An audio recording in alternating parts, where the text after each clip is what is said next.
Fox 61 News at 10 starts now. Tonight at 10, rallying for abortion rights. In the wake of the Supreme Court's monumental reversal of Roe v. Wade, Connecticut advocates are voicing their opinions. A hoarding nightmare in northeastern Connecticut. Now, as the town cleans up, the community's coming together to give dozens of cats a new place to call home. An update tonight from a member of the Board of Alders in New Haven. They're interestingly connected to the man injured in police custody. We'll get an update on Richard Cox's condition, plus hear from the mayor. But we begin with the fallout following the overturning of Roe v. Wade. The shockwave still being felt throughout America. Thanks for joining us here in the news at 10. I'm Ben Goldman. And I'm Sarah Sanchez. Rallies throughout the weekend are continuing today in Connecticut's capital city. Fox 61's Alicia Machado is live outside Hartford City Hall, where abortion rights advocates have made their message loud and clear. Alicia, what are they saying? Well, demonstrators we spoke with today say they felt compelled to come out here to fight to protect abortion rights for women around the nation and here in Connecticut, a state where abortion is legal, but they're concerned that could change depending who holds political power.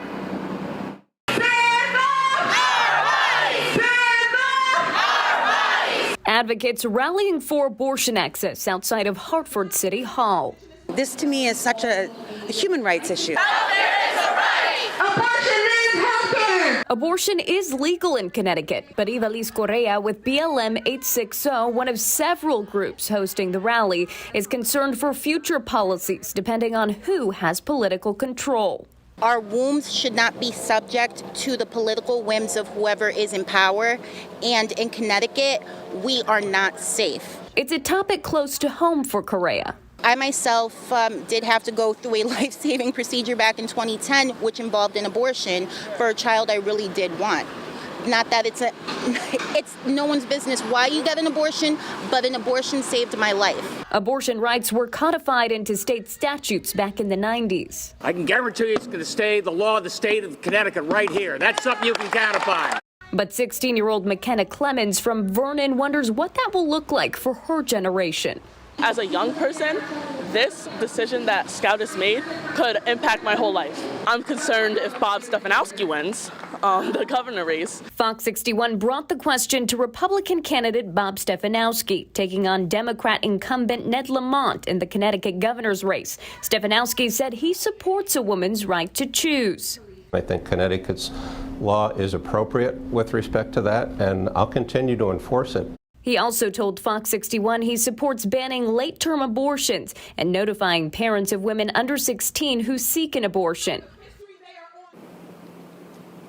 Now, Connecticut lawmakers passed a bill earlier this year that protects people who come to Connecticut seeking abortions and abortion providers from other states' bans. That new law goes into effect Friday. We're live in Hartford tonight. Alicia Machado, Fox 61 News. All right, thank you, Alicia. And expect more from Fox 61 on this debate in America as it plays out. More this hour, we're following what's being done on the national level and the legal fallout in response to Roe being overturned. Plus, outrage over the ruling is leading to violence and vandalism in some parts of the country. We'll show you what one state is dealing with. And has something like this ever happened before? Our Verified team investigates if the Supreme Court has ever overturned precedent before Dobbs. All that's coming up at 10:30. Getting to the weather watch on this Monday night. All right, rain's moved out. Things are now finally starting to cool off a little bit. Feels good. Beautiful sunset. Hopefully you got to catch it there. Chief Meteorologist Rachel Frank has a look at the forecast. Hi, Rachel. Yeah, and if you didn't have a chance, we're going to have these photos kind of sprinkled throughout the newscast because, my goodness, you guys shared a lot of beautiful ones with us. This is from Dan Butler in Cromwell, a strawberry sunset on this steamy day, most of which did not feature this much sun. We had a lot of rain out there off and on through the course of the day. Just a leftover shower or sprinkle here in southeastern Connecticut, but most of the state is dry here. Stonington dealing with one, Mystic too. And while it's still a bit humid out there, do you see this blue color here to the northwest? This is the direction our air is coming from, and that is some cooler, less humid air that you're going to feel by later tonight. Overnight low temperatures dropping back into the 50s in the wake of this rain. By the time you wake up tomorrow morning, we are dealing with sunshine, low humidity. If you were a fan of this weekend, but let's say maybe it was just a little too hot for you, I think you're really going to like the day tomorrow. It's kind of just right with high temperatures that will end up climbing right around the 80-degree mark. But this kind of comfortable warmth doesn't last. We're dialing up the heat yet again. We'll show you the numbers coming up. All right, thank you, Rachel. And new at 10, a shocking discovery inside a home in Winstead. More than 150 cats, 2 dogs, and a ferret were taken out of that home last week in a case of hoarding. It's still under investigation, but those cats need new homes. Fox 61's Tony Black was at tonight's adoption event talking with those looking to add a new member to their family. More than 150 cats were taken from a home in Winstead last week in what the police chief is calling cat hoarding. Today, families got to see the cats in person and hopefully try and give them a better home. Dozens of cats up for adoption in Winstead Monday. More than 150 and counting were found living inside a home on Moore Drive last week. Animal Control seized all of them, including newborn kittens. We just wanted to do what we could to help. We're a part of the community. Jennifer Waldersky says it broke her heart to hear the conditions the cats were living in. She and her 5-year-old daughter Emma Schallenberger came to donate, but are now walking away with a new family member. Are you excited to have another cat at home? Yeah. A room packed with people looking to adopt one of the cats. Sam Morel-Duboyle says she's been on the hunt for a furry friend. I kind of jumped on the opportunity, but I know a lot of other people are looking too, which is also really good. So if not me, I hope someone else does too. Winchester Town Manager Josh Kelly says more than half the cats have already been taken by shelters as far as Woodstock. My heart's breaking for these cats, for these animals. I'm so glad that there are so many loving people that are here today. Medical expenses for each cat can cost up to $200, and they're looking for donations to help. Nearly 20 more felines have been found since Friday. Kelly even adopted 2. They believe many were bred in the now condemned home and were told others were strays brought in. There are still cats that are hiding in that house, and I was in there today. I saw a few of them. For those filling out the applications to adopt, it's an opportunity to give the animals a better life than what they came from. I mean, it's just exciting to have another member of our family. The town is waiting until all the cats are spayed and neutered before they can actually go into homes. The town manager says they expect all the cats to be adopted. The investigation into the case continues, and they're looking for donations to help continue care for the cats until they go home. In Winstead, Tony Black, Fox 61 News. Tony, thank you. New details tonight from Farmington. The community mourning after a 17-year-old was killed in a car crash over the weekend.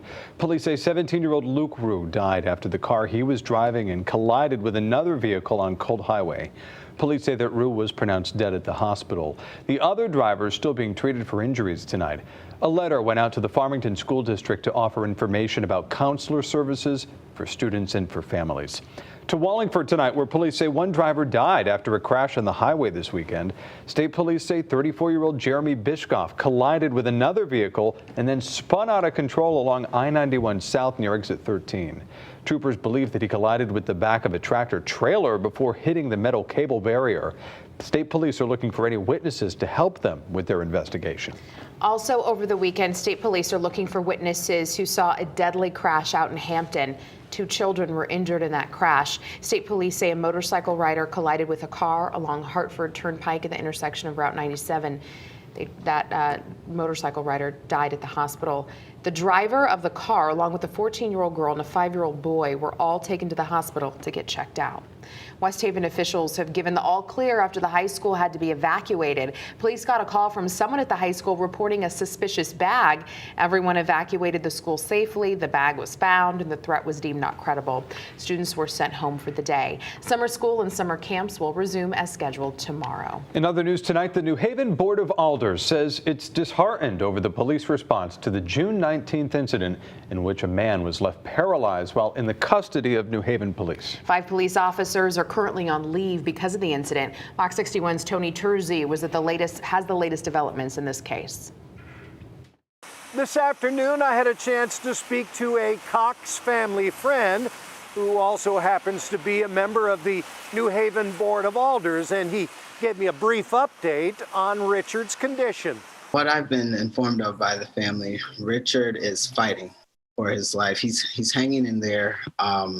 He's undergone a number of surgeries. Richard Cox remains on a respirator and a feeding tube, but some encouraging news. He does have some movement in his left arm.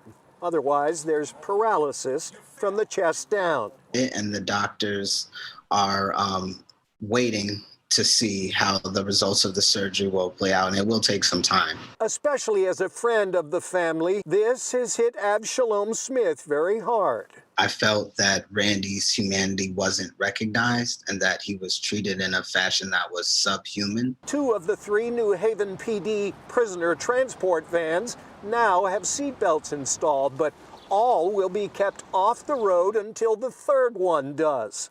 And there is significant retraining. Not just with how to transport individuals, but more importantly, how to give officers more tools to intervene if they may see another officer that's doing something that's not following procedure. One former assistant New Haven police chief pointed out that perhaps the hard braking to prevent a crash could have been avoided.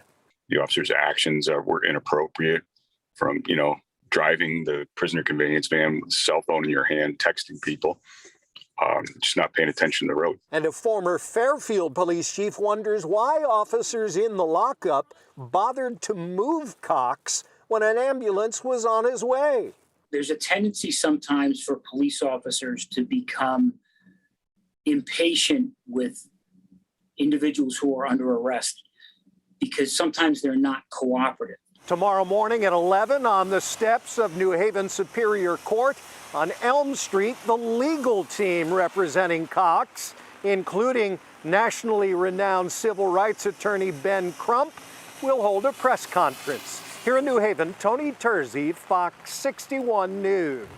Tonight, New Haven's nominee to become the next top cop goes before the city's Board of Alders. Current Assistant Chief Carl Jacobson was interviewed tonight by the board. Jacobson has been with the department for 15 years. His nomination comes after the chief controversy within the department. The previous acting chief, Renee Dominguez, was forced to step down. The final vote on Jacobson's nomination is expected next week.